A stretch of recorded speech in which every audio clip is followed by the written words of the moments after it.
जय जय राम कृष्ण हरी। एक साधू होता आणि त्या राज्याचा राजा त्याच्याकडे आला, नमस्कार केला आणि त्या साधूला म्हणाला की महाराज, मला ब्रह्मदर्शन हवे। आता राजाला कोण समजावून सांगणार? आणि त्यामुळे ते साधू महाराज त्याला सांगतात, ठीक आहे, तू उद्याच्या दिवशी मी तुला ब्रह्मदर्शन घडवतो, पण माझ्या 2 अटी आहेत बरं।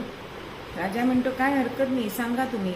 आणि मग त्यांनी सांगितलं की पहिली अट काय, तर सकाळी पहाटे 6 वाजता चांगली आटूस अशी बासुंदी माझ्या आश्रमामध्ये तू पाठवायचीस। आणि दुसरी अट अशी आहे की तू जेव्हा राजवाड्यामधून बाहेर पडशील आणि माझ्याकडे यायला निघशील, त्यावेळी तुला जे कोणी पहिलं भेटेल त्याचा वेश, त्याचं काय दागिने घातलेले असतील काय, त्याचं अत्यंत सूक्ष्म असं निरीक्षण करून यायचं आणि बाकी सगळी ब्रह्मदर्शनाची तयारी मी करून ठेवतो।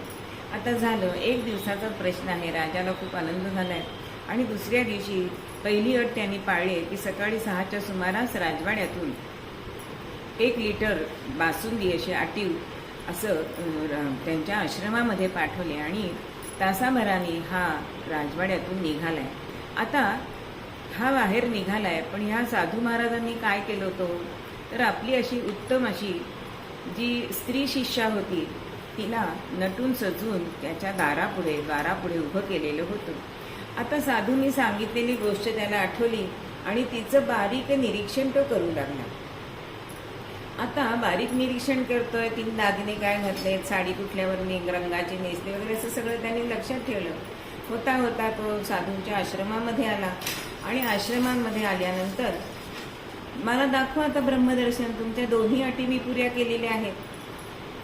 साधू महाराज म्हणतात, थांबा, आता पहिल्यांदा हा बासुंदीचा ग्लास तुला प्यायचा आहे, पण तो ग्लास पिताना मात्र एक गोष्ट लक्षात ठेवायची की तुला दरवाजातून बाहेर पडताना जी व्यक्ती दिसली होती ती अजिबात आठवता कामा नये, तर मी तुला ब्रह्मदर्शन करवून देईन।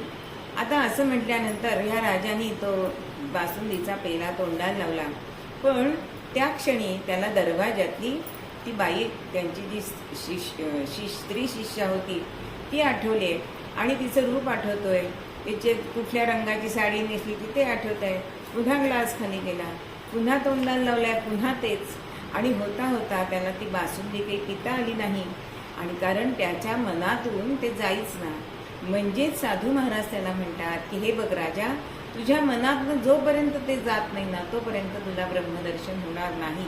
मग ब्रह्मदर्शन कधी होतं, जेव्हा आपण भगवंताच्या इथे आपलं मन स्थिर करतो, तेव्हाच आपल्याला ब्रह्मदर्शन होतं, असे साधू